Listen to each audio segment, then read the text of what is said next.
Cobalt avtomobillarida CAN blogi, ya'ni BSM blogi borligi sababli bu funksiya, ya'ni monitorning bu funksiyasi to'laqonli to'g'ri ishlaveradi.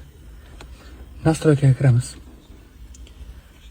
Настройка settingga kiramiz. Zavodskoy настройкаga kirib, aksariyat avtomobillarda monitor kodi 5 ta 0 yo 6 ta 0 bo'ladi. Kiramiz. Eng yuqoridan birinchisida настройки CAN bor. Mana shu yerga kirib, No CAN busga turibdi. Buni Reisdan keyin Chevroletga eng yuqorisidagi GM, Chevrolet barcha xildagi avtomobillarga tanlab OK'ni bosamiz. CAN blok to'g'ri ishlaydigan bo'ladi. Ya'ni monitor to'la to'kis hamma ishini qiladigan bo'ladi. Eshikni ochganda har bitta eshikni u eshikni ham ko'rsatadi. Bagaj, kapot, mashinaning motor gradislari, hech qanaqa programma qilib bu yerda chiqarish yoki qo'shimcha mana bu yerda dashib qo'yib gradis chiqarish shart emas. Hammasini o'zi ko'rsatadi monitor.